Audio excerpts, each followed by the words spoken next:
किसी की नहीं सुनेगा ईरान और न सुन रहा है। रिपोर्ट यह है कि ईरान ने आधिकारिक तौर से तुर्की, इजिप्ट और मीडिएशन करवाने वाले देशों को डायरेक्ट कह दिया है कि हमें बात ही नहीं करनी, हमें आपके मीडिएशन की जरूरत नहीं है और हमें अमेरिका का अब कोई मैसेज नहीं आना चाहिए। अरे बाप रे, ऐसा लग रहा है कि सुपर पावर है ईरान। देखिए, जजमेंट पास नहीं कर रहा हूं, टोन तो ईरान की यही है कि सुपर पावर ईरान है भाई। और जहां पूरी दुनिया में ईरान की एम्बेसियां हैं, सब ऐसे मजे ले रही हैं। जिनको लगता था यार रजा भाई तुम इतने सीरियस मैटर में मजाक करते हो, सीरियस खबर सुना के चला जाया करो। अबे भैया, रजाग्राफी तो ईरान को भी पसंद है। मेरा अंदाज ईरानियों ने भी अपना लिया है। एम्बेसी कहाँ की है देख लो, ये एम्बेसी है जिम्बाब्वे की। डोनाल्ड ट्रंप ने जो ट्वीट किया था और धमकी दी थी कि अगर हमारी बात नहीं मानी तो हम ईरान में सब कुछ उड़ा देंगे, और गाली गलौज करी थी और कहा था जोर देकर कि ईरान तुरंत स्ट्रेट ऑफ हॉर्मुज खोल दे। उस पर जिम्बाब्वे ने ट्वीट किया और और कहा कि वी लॉस्ट द कीज। मतलब जिम्बाब्वे ने कहा कि भाई साहब, स्ट्रेट ऑफ हॉर्मुज की चाबी हमसे खो गई है। साउथ अफ्रीका ने रिट्वीट करके कह दिया कि खामोश, चाबी जो है फ्लावर पॉट यानी गुलदस्ते के नीचे है। फिर आंख मारी है, कहा है कि जस्ट ओपन फॉर फ्रेंड्स, यानी चाबी गुलदस्ते के नीचे चुपके से रखी है और रास्ता खुला हुआ है और उस चाबी का इस्तेमाल सिर्फ दोस्त कर सकते हैं। लेकिन मेरे भाई, जहां पूरी दुनिया में ईरान की एम्बेसी बजा रही है रजाग्राफी की तरह सबको, और खासकर अमेरिका, इजराइल को, मेरे दोस्तों उसमें पूरा नंबर गया है हैदराबाद में ईरानी कॉन्सुलेट को। भाई 10 के 10 नंबर दे रहा हूं इसे। क्या ही मीम बना दिया भाई। ये देखिए, हैदराबाद की ईरानियन कॉन्सुलेट ने लिखा, पहले एक फोटो शेयर किया जिसमें डोनाल्ड ट्रंप और उसकी फौज नमाज पढ़ रही है और कहा कि देयर इज ऑयल इन जन्ना, यूएस मिलिट्री। समझ लो, यानी अगर ऐलान कर दिया जाए कि जन्नत में तेल मिलेगा तो अमेरिका की फौज और डोनाल्ड ट्रंप नमाजी बन जाएंगे। ये देखिए आर्मेनिया की एम्बेसी ने क्या खेला है। आर्मेनिया की एम्बेसी ने अमेरिका के जहाजों का मलबा तस्वीर में शेयर किया है और दिखाया है कि पीछे, उसी मलबे के पीछे डोनाल्ड ट्रंप भाषण दे रहा है। सब कुछ जला हुआ है, खाक में है, और ट्वीट भी कर रहा है वी वॉन, यानी हालत पतली है, बुरा हाल है, डोनाल्ड ट्रंप का बेड़ा गर्क है, लेकिन बुरी हालत में बस वो रट्टा लगा रहा है कि मैं जीत गया हूं। इसी तरह से जैतूना बे की एम्बेसी ने ये एक जीआईएफ शेयर किया है कि revolutionary guard on missile platform after Trump threat, यानी डोनाल्ड ट्रंप की धमकी के बाद आईआरजीसी अपने मिसाइल बेस में मिसाइल सेट कर रही है। सारी दुनिया को पता है कि डोनाल्ड ट्रंप गलत जगह फंस गया है। तेहरान टाइम्स ने एक फोटो जारी किया है जिसमें ईरान का पूरा मैप डोनाल्ड ट्रंप के लिए खाई बना हुआ है, यानी डोनाल्ड ट्रंप ईरान नाम की एक खाई में गिरता ही जा रहा है और ऊपर लिखा है वेलकम टू ईरान। हालत पतली है। अब दोनों बुड्ढे आपस में खेल रहे हैं। मुबारकबाद मुबारकबाद। पहले सुनिए, याद रखिए मैंने क्या कहा था। डोनाल्ड ट्रंप ने कहा कि इजराइल ने हमारी मदद नहीं की थी, बहुत जरा सी मदद की थी, जो हमने ऑपरेशन किया ईरान के अंदर घुसकर, जो कि सबसे बड़ा ऑपरेशन था। उसके बाद ये देखिए, इजराइल के प्रधानमंत्री नेतन्याहू ने खुद ट्वीट करके लिखा और बताया कि मैंने मुबारकबाद पेश की है, यानी एक दूसरे को अब ये तारीफें करेंगे, एक दूसरे को कहेंगे भैया तुम हीरो हो, वो कहेगा तुम हीरो हो, बस यही चलेगा। अब हालत ऐसी हो गई है कि जो इजराइल कभी पलट कर धमकी नहीं देता था, वो सीधा वार करता था। हालत ऐसी हो गई है कि इजराइल के डिफेंस मिनिस्टर ने वीडियो बनाई है और उसमें कहा है कि हमने ईरान के पेट्रोकेमिकल प्लांट पर हमला किया है, जिस प्लांट से वो हर साल $18 बिलियन कमाता था और उस पैसे से IRGC को सपोर्ट किया जाता था। हमने ईरान की मिसाइल और ड्रोन फैसिलिटी को तबाह किया है। अगर हम पर ईरान ने और हमले किए तो हम उनकी तमाम फैसिलिटीज को तबाह कर देंगे।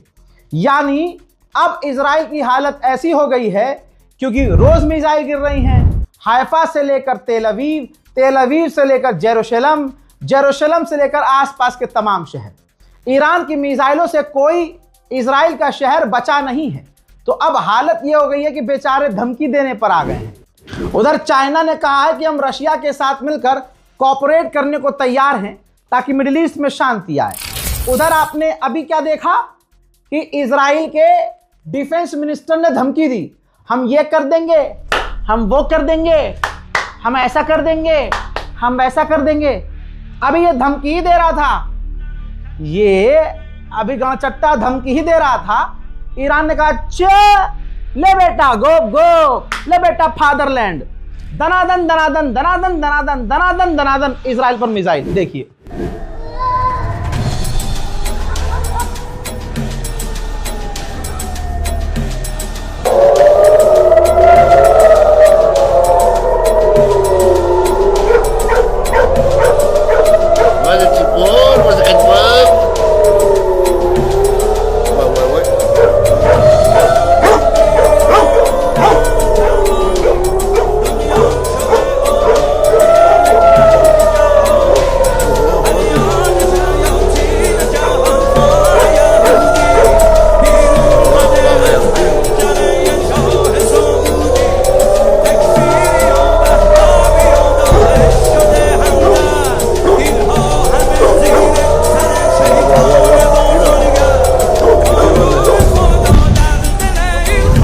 डोनाल्ड ट्रंप धमकी देकर सो गया कि हम ये कर देंगे, हम वो कर देंगे, हम पूरा ईरान मिटा देंगे। ईरान ने कहा अच्छा ले बेटा मियाओ गोप गोप गोप, इराक में अमेरिका के बेस को घूम घूम घूम।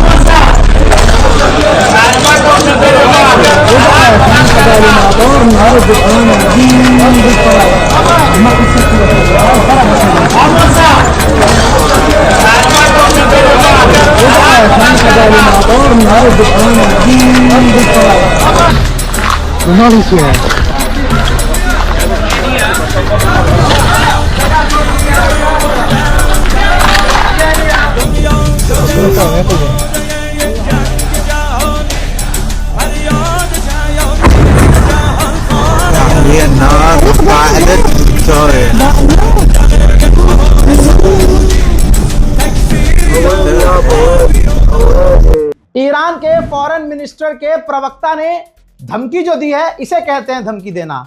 इंसानियत के दायरे में रहकर और बहुत तमीज से ईरानी विदेश मंत्रालय के प्रवक्ता के द्वारा धमकी यह दी गई कि अगर हमारे किसी फैसिलिटी पर अब दोबारा हमला हुआ तो पूरे खत्ते में, पूरे इलाके में, पूरे गल्फ में अमेरिका से जुड़ी हुई कोई भी कंपनी होगी, हम उसे उड़ा देंगे। हम ये जानबूझकर नहीं कर रहे हैं, हम ये मजबूरी में कर रहे हैं। हम अपना सेल्फ डिफेंस कर रहे हैं और हमारी धमकी को धमकी मत समझना, हम ये करेंगे। ईरान की ताकत को कोई समझ नहीं सकता, उसके सबसे बड़े दो दुश्मन नहीं समझ पाए। 3 दिन की जंग समझ रहे थे, हराम के पिल्ले 35 दिन से फंसे हुए हैं। अभी कल ही ये रिपोर्ट मैंने पढ़ी थी और आपको बताई थी, जिसमें इजराइल ने कहा था कि ईरान के पास 2500 मिसाइलें बची हैं, सिर्फ और सिर्फ 2500। और अगले 12 घंटे के अंदर इजराइल के ही अखबार में इजराइल का बयान छपा ऑफिशियल का कि हमें नहीं पता कि ईरान के पास कितनी मिसाइलें हैं, हमें नहीं पता कि ईरान के पास कितने हथियार हैं। अल्लाह की कसम, अल्लाह की कसम, ये ताकत ईरान के पास कहां से आई है, ये कौन सी ताकत है ईरान के पास, मुझे नहीं पता, लेकिन मजा बहुत आ रहा है।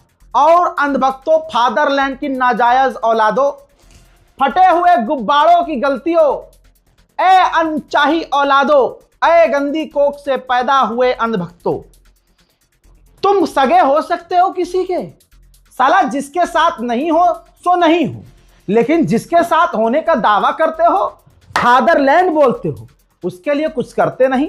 अरे अगली फ्लाइट इजराइल की पकड़ो और इजराइल की सेना में भर्ती हो। क्या इजराइल पिछवाड़े में डंडा करके मुझसे बाहर कर देगा? इजराइल नहीं रखे, क्योंकि वो भी तुम्हारी औकात जानता है।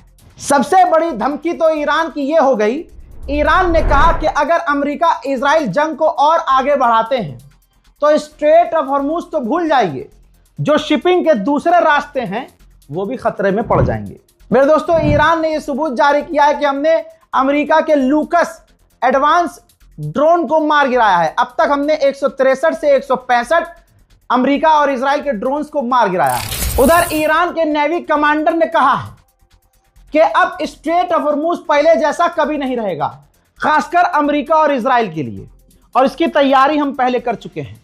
तवज्जो चाहूंगा, अभी 3-4 दिन पहले आपको यह खबर कंफर्म हुई कि इजराइल ने ईरान के नेवी चीफ को कत्ल कर दिया।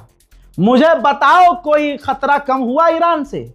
मुझे बताओ तुमने ईरान के टॉप के लीडर को असैसिनेट किया।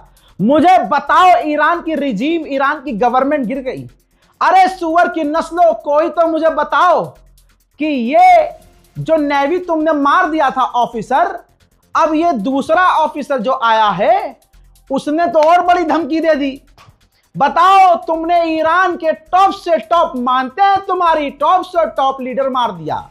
तुमने supreme leader Ayatollah Syed Ali खामनाई को शहीद कर दिया। तुमने लगभग तमाम टॉप ऑफिसर्स को कत्ल किया। लेकिन मुझे बताओ, ईरान टस से मस हुआ, क्योंकि बुनियाद जिसकी करबला हो, यजीद उसका कुछ नहीं बिगाड़ सकता। ईरान ने लगातार इजराइल पर कई सारे ड्रोन लॉन्च किए थे। देखिए,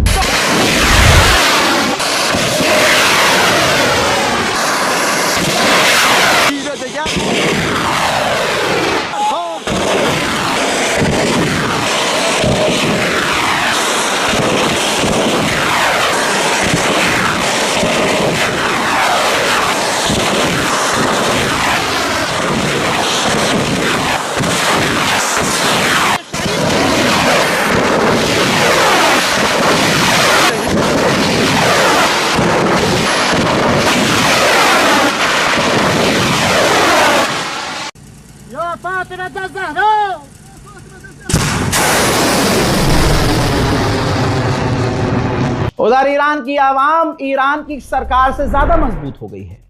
ईरान की जनता साफ कह रही है, 35 दिन से सड़कों पर है ईरान की आवाम और अपनी सरकार का साथ दे रही है।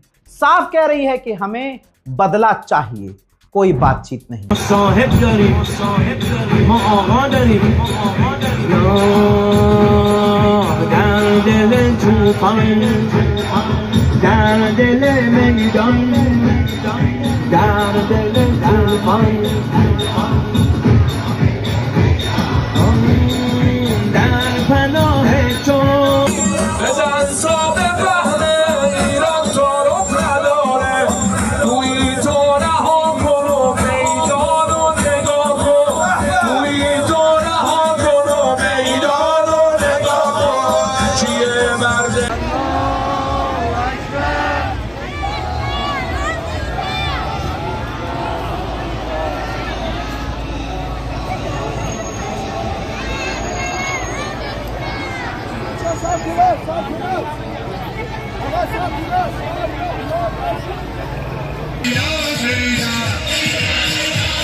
अब अमेरिका के खुद के 2 सेनेटर्स ने कहा है कि ईरान पर बौखला गया है डोनाल्ड ट्रंप, वहां के सिविलियंस को मारने की धमकी दे रहा है ट्रंप, ये इंटरनेशनल लॉ का उल्लंघन कर रहा है ट्रंप और अमेरिका की इमेज खराब कर रहा है ट्रंप। अब IAEA के चीफ ने एक पॉडकास्ट में कहा, ईरान के पास जितना यूरेनियम है या फिर यूरेनियम का पार्ट भी है, तो उससे बहुत सारे परमाणु वॉरहेड बनाए जा सकते हैं।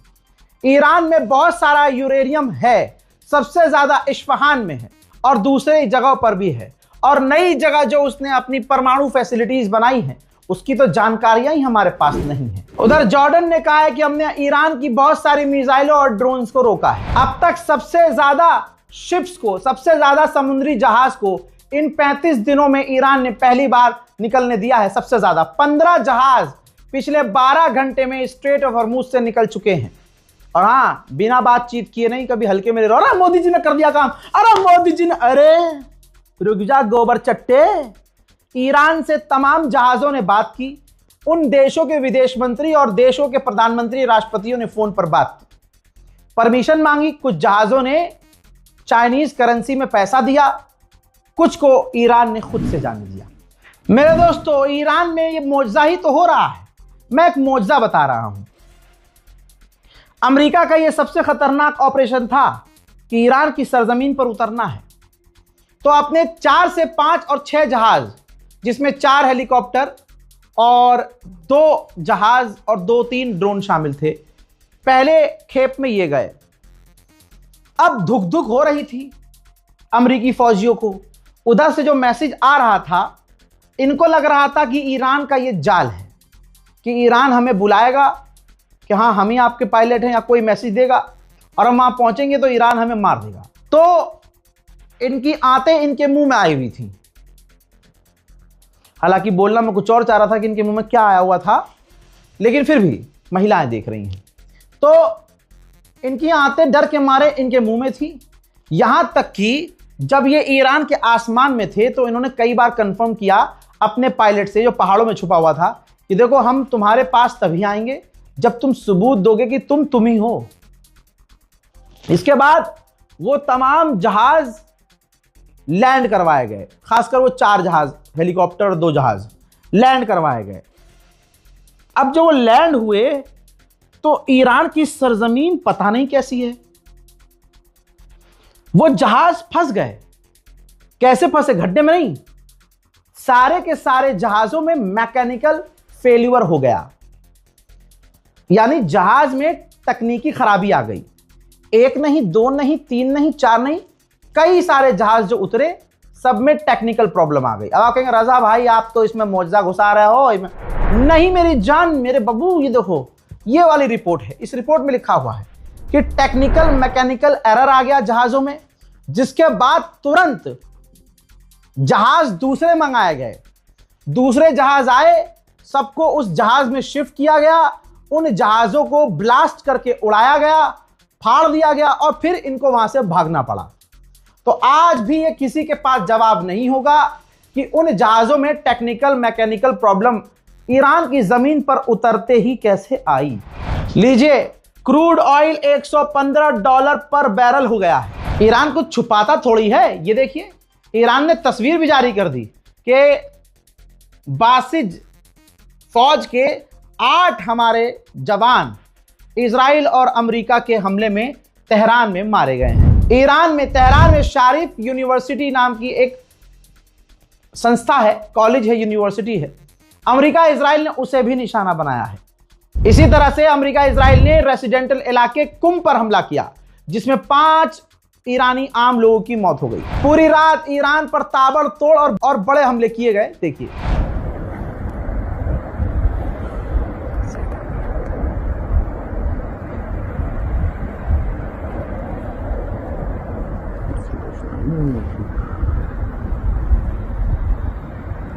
मेरे दोस्तों आगे क्या होगा नहीं पता। चैनल को सब्सक्राइब कर लीजिएगा। हमारे जो लाल बटन आता है ना सब्सक्राइब का, वो मजा लेने के लिए नहीं है। जब तुम बटन दबाते हो जाकर वोट के लिए, किसी का भी दबाओ, पहुंचता एक पार्टी को है। यहां पर आपको वही करना है, कोई और बटन नहीं दबाना है। आप सोचिए, यहां बटन दबाएंगे रजाग्राफी अनस्क्रिप्टेड का, तो सिर्फ रजाग्राफी अनस्क्रिप्टेड ही सब्सक्राइब होगा। तो आप जहां दबा कर आते हो बटन, वहां सही जगह नहीं जाता। तो कम से कम जहां सही जगह आ रहा है फायदा, तो भाई सब्सक्राइब कर लीजिए ना। लाल बटन लाल रंग का इसीलिए है कि किसी की आंखें कमजोर हो तो वो भी देख ले।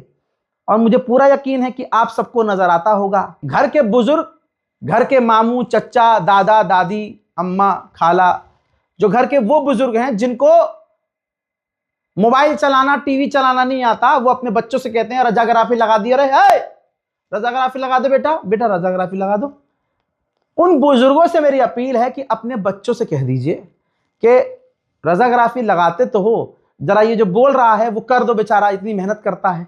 सब्सक्राइब, हाँ जो ये कह रहा है सब्सक्राइब, हाँ जो भी क्राइब करने वो कह रहा है, अब कर दो। अगर आप अपने बच्चों से जिनसे लगवाते हो वीडियो, उनसे ये बात कह देंगे तो मुझे थोड़ा सपोर्ट मिल जाएगा। फिलहाल के इस रिपोर्ट में इतना ही, वस्सलाम।